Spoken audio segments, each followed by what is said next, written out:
As margens do Tua apresentam-se nos primeiros 30 quilómetros da linha sob um aspecto imponente como vista panorâmica, mas de uma dificuldade extraordinária para a construção de uma estrada férrea, embora de via reduzida.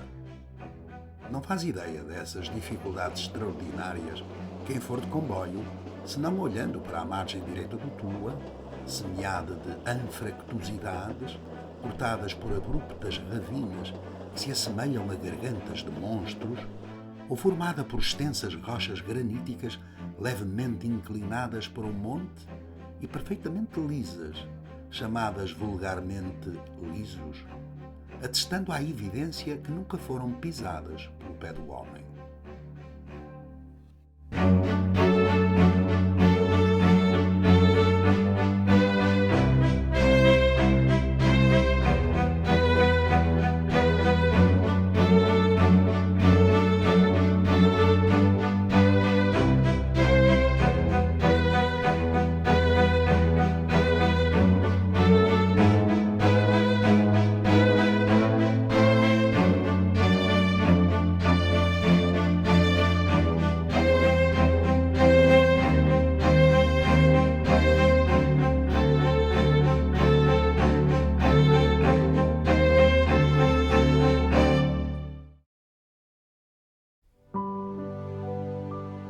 O Vale do Tua. Esta região de Portugal apresenta aspectos paisagísticos e geotécnicos peculiares que dotam este local de uma beleza natural única, com apreciáveis encostas, desfiladeiros, precipícios e cascatas de água que rompem ao longo de penhascos nas montanhas. What makes the Tua Valley line special is the setting, with the deep valley and the glorious countryside, and the way that the railway engineering has hewn the line into the edge of the valley, where it snakes around the contours of the landscape and has represented an enormous effort on part of the people who built it to use explosives to remove the stone from the area so that this platform that supports the railway can be built right the way along the valley. A diferença de altitude é tão extrema que em Foz Tua pode estar enublado, aos 300 metros um nevoeiro denso com muito pouca visibilidade e aos 650 metros um sol radiante. O relevo é constituído por inúmeros vales onde se encaixam linhas de água que se ramificam, conferindo uma morfologia peculiar representada por uma série de maciços rochosos e de vales apertados. A construção da linha não se afigurava nada fácil. Os estudos no terreno iniciaram-se em 1883 por ordem do governo. 2 projetos foram então apresentados. Um dos projetos foi apresentado pelo engenheiro João Dias, defendia a construção da linha do Tua pela margem direita. E um outro projeto foi apresentado pelo engenheiro Almeida Pinheiro, defendia a construção da linha pela margem esquerda do rio Tua. Ambos obedeceram a uma série de quesitos impostos pelo Ministério das Obras Públicas. Bitola de 1 metro, inclinações até 18 milímetros metro, raio de curvas mínimo de 150 metros e carris de 20 kg metro. A escolha acabaria por recair na proposta de Almeida Pinheiro, que se viria a tornar diretor-geral da companhia concessionária da linha, a Companhia Nacional de Caminhos de Ferro, e que me viria a contratar para dirigir a construção. Em termos de construção da extensão total da linha, ambos indicavam uma extensão de 54 km. Em termos de obras de arte, de túneis, viadutos, de pontes, o número apontado por ambos os projetos também era bastante semelhante. Posso referir que o da margem direita indicava a construção de 9 túneis e o da margem esquerda apenas 6, mas não foi este aspecto o aspecto mais importante para que realmente a escolha recaísse pelo projeto da margem esquerda. A proposta do Almeida Pinheiro, embora mais comprida em extensão, era mais barata, oferecia condições de tração mais favoráveis e exigia menos obras de arte. Em 1884 era publicado o projeto definitivo da linha. No entanto, no ano seguinte, já com a linha em construção, eram introduzidas algumas alterações. Em 1885, foi apresentado um projeto retificado a este projeto inicial. Foi necessário reajustar o traçado em planta, nomeadamente ao nível dos alinhamentos retos, circulares e dos declives, assim como de algumas obras de arte que estavam previstas no projeto inicial, que foram necessário ser eliminadas e outros reintroduzidos. Esta situação ocorreu porque, na altura em que foram realizados os estudos, havia locais inacessíveis que era impossível ir ao terreno e fazer o levantamento dos perfis do modo correto. Uma das principais alterações foi a inclusão de um segundo túnel nas Fragas Más, uma área do Vale do Tua caracterizada por um relevo muito acidentado, com vales e desfiladeiros estreitos. É um túnel que não fazia parte do anteprojeto de 83, mas que surge no projeto de execução de 84, uma vez que não se conhecia bem a orografia e que não foi possível caracterizá-la devidamente, uma vez que as expropriações não estavam completadas e que os proprietários não deixavam também as pessoas fazer o levantamento do terreno. Um outro exemplo de uma alteração ao projeto original refere-se ao local da Armadilha, onde os 2 túneis previstos foram eliminados. Era uma solução altamente dispendiosa, que em nada aliviava o traçado em perfil e planta. Já o Viaduto das Presas, que é uma das obras de arte mais emblemáticas na linha do Tua, não constava do projeto definitivo retificado, embora figurasse no anteprojeto e no projeto.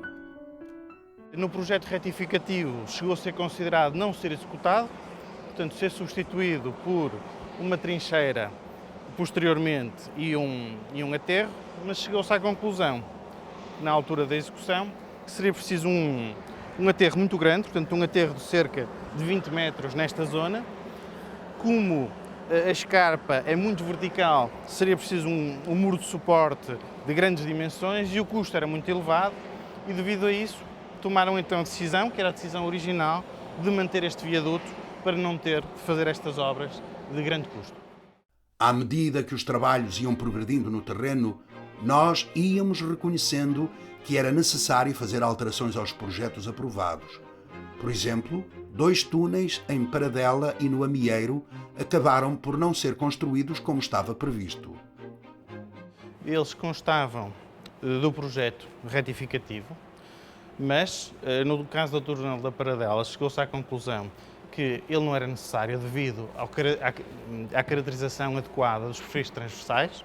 No caso do túnel do Amieiro, chegou-se à conclusão que o terreno era muito inclinado, que a espessura que ficaria por cima do túnel era insuficiente para o seu funcionamento como túnel e foram 2 obras abandonadas. E com isso permitiu-se também ter uma obra certamente mais económica.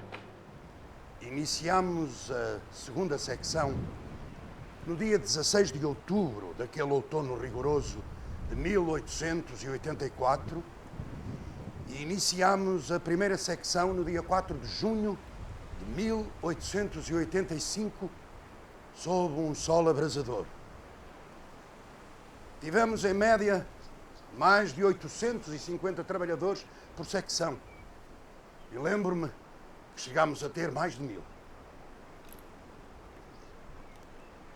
Tivemos de assentar mais de 50 quilómetros de linha, mas foi sobretudo aqui, nos primeiros 21 quilómetros a partir do Douro, que tivemos as maiores dificuldades. É um vale encaixado, profundo, cheio de ravinas agrestes e desfiladeiros inacessíveis, cercado por este maciço rochoso de granito.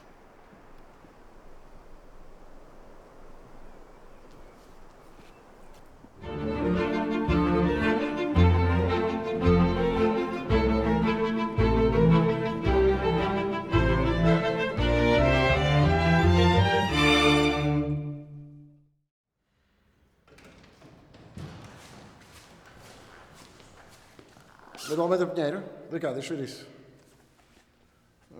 Excelentes notícias. O leito do caminho de ferro foi finalmente aberto. Agora só falta assentar os réis. Ótimo.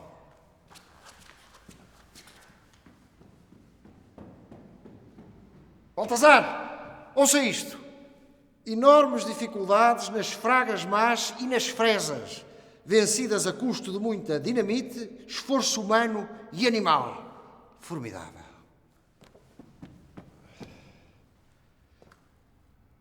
O homem não faz a coisa por menos, mas eu sabia que o Almeida Pinheiro era capaz. Nunca duvidei dele. Tal como eu previ, a obra avança. Em breve, a linha de Foz à Mirandela estará pronta e começará a dar-nos os dividendos que sempre ambicionamos. Baltazar!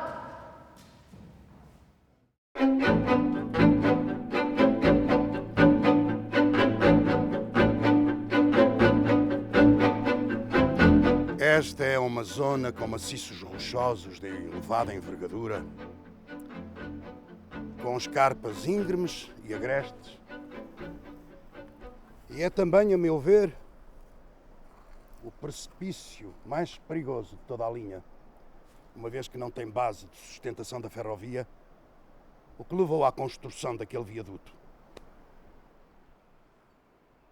Uma vez vencida esta batalha, eu tive a certeza que já nada nos poderia parar.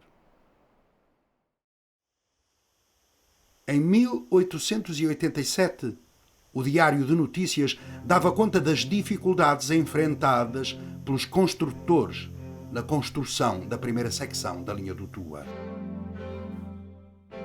A abertura dos primeiros 20 quilómetros do primeiro troço constituiu uma tarefa de engenharia e de execução difícil e arrojada, tão selvática e aparentemente inaproveitável se apresentava a pedregosa e alcantiladíssima garganta que o rio Tua escavou para alcançar o gigantesco desfiladeiro do Douro. No parecer dos melhores técnicos, essa obra não é inferior em responsabilidade a algumas vias helvéticas ou francesas das cercanias dos Alpes. É particularmente impressionante o trecho das chamadas Fragas Más. A construção da linha nesse despinhadeiro exigiu vigoroso ânimo aos engenheiros e trabalhadores que aí formigaram por algum tempo a romper rochedos e esporões, muitas vezes dependurados por cordas e empoleirados em pranchas rapidamente guindadas quando se acendiam os rastilhos. Ninguém imagina o que nós passamos aqui. Foi uma obra de uma dificuldade extrema.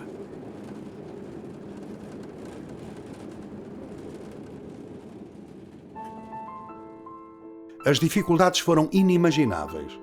O viaduto das Fragas Más, por exemplo, encaixado entre dois túneis, só pôde ser construído após a abertura dos mesmos permitir acesso ao local. A imprensa da época descrevia com traços pitorescos as dificuldades por nós sentidas nesta obra. Logo à saída de Foz Tua, e a 1 quilómetro, temos o viaduto das Presas, cuja situação é em extremo curiosa. Não é um curso de água nem um vale que se atravessa. É uma forte depressão, toda ela no sentido vertical, que tem a margem do Tua naquele ponto e que só por meio de um tabuleiro de ferro se podia saltar. Parece mais uma varanda do que um viaduto, assim como o das Fragas Más, outro precipício dos mais sérios que teve a linha. Os operários desciam para o trabalho, ligados por fortes cordas, sustentadas superiormente. Esta precaução durava até terem recortado na rocha um caminho, ou antes um carreiro de formigas, cuja passagem era sempre evitada pelos menos destros.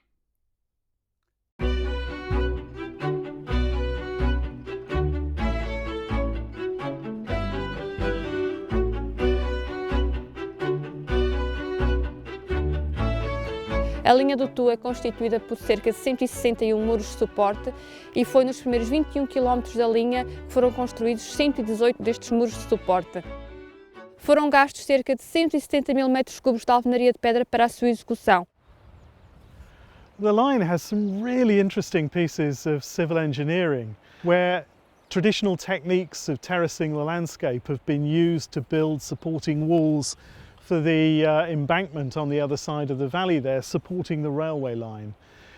Centuries-old techniques reused in an engineering context for railway building. absolutely super stuff.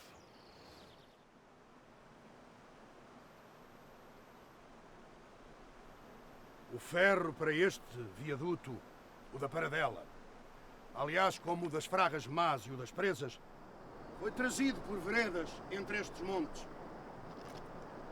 Para chegar à linha, tivemos de usar várias juntas de bois que carregavam mais de 200 toneladas de aço, que eram, durante quilómetros, sustentadas por uma forte espia e segura por mais de 20 homens.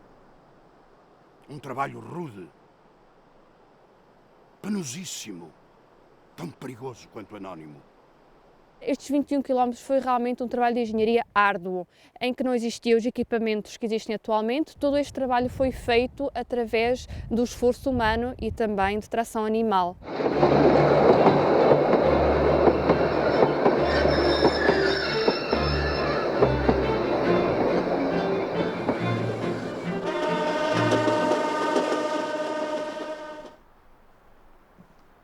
A linha Foz Tua-Mirandela ficou marcada pela construção de vários túneis. São 6 túneis ao longo de todo o percurso, 5 dos quais foram construídos nos primeiros 15 quilómetros da via. Um dos lanços de mais difícil construção em toda a história dos caminhos de ferro em Portugal. A linha do Tu é constituída por um vasto número de obras de arte. Foram também construídos 6 túneis, 5 deles totalmente escavados na rocha, para possibilitar o atravessamento do maciço rochoso.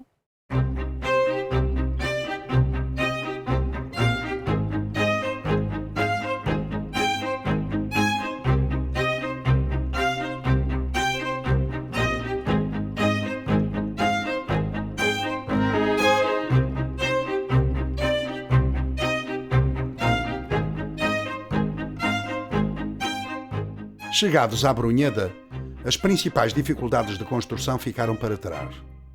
A partir deste local, as características morfológicas alteraram-se e o terreno até Mirandela torna-se mais retilíneo e plano, sem grandes desfiladeiros e precipícios, o que reduziu o grau de dificuldade da construção. Apesar dos obstáculos enfrentados e das dificuldades sentidas, o número de baixas por doença ou de fatalidades foi relativamente baixo. Como seria de esperar, foi na primeira secção que se registaram mais acidentes com mortes de operários, sobretudo nas Presas e nas Fragas Más. Na segunda secção, registaram-se sobretudo casos de baixa por doença. O trabalhador ignorou o som de aviso de fogo. Ficou gravemente ferido na cabeça por uma pedra projetada. Foi conduzido para uma casa no Castanheiro, operado no Hospital de Santo António em 24 de agosto de 1886. Está em fase de recuperação, mas apresenta alteração das faculdades mentais. Pobre homem. A construção de um caminho de ferro é sempre uma tarefa muito difícil. Mas eu tenho para mim que alguns dos acidentes que nos aconteceram ficaram a dever-se à incúria de alguns dos nossos bravos operários.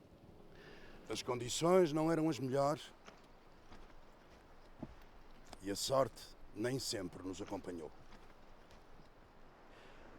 Lembro-me até de um episódio que aconteceu quando umas cabras andavam a pastar numa ravina mais ou menos como esta. Soltaram uma pedra que veio na direção de um operário que, ao tentar afastar-se, desequilibrou-se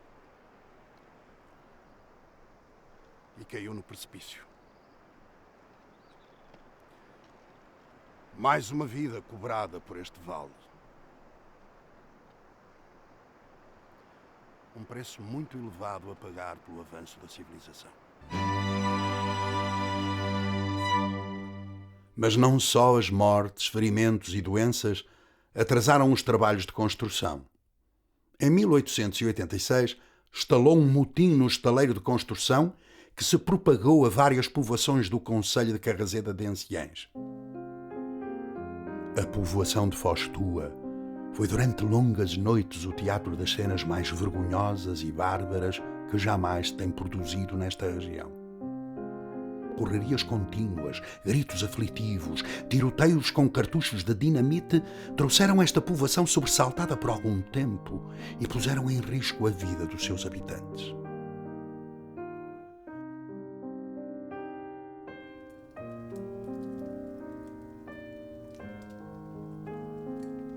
Em 1887, a linha estava pronta.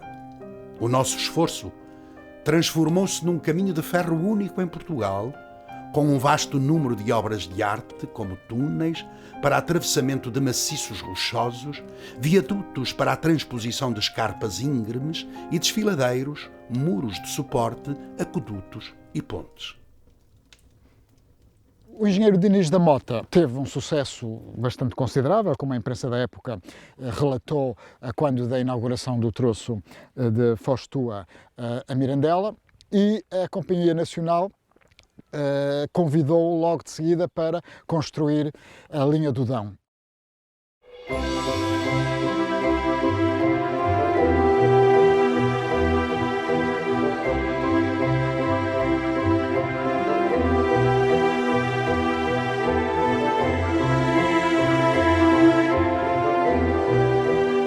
Apesar das dificuldades sentidas e das mortes registadas, o dia da inauguração foi de festa, inclusive com a presença da família real.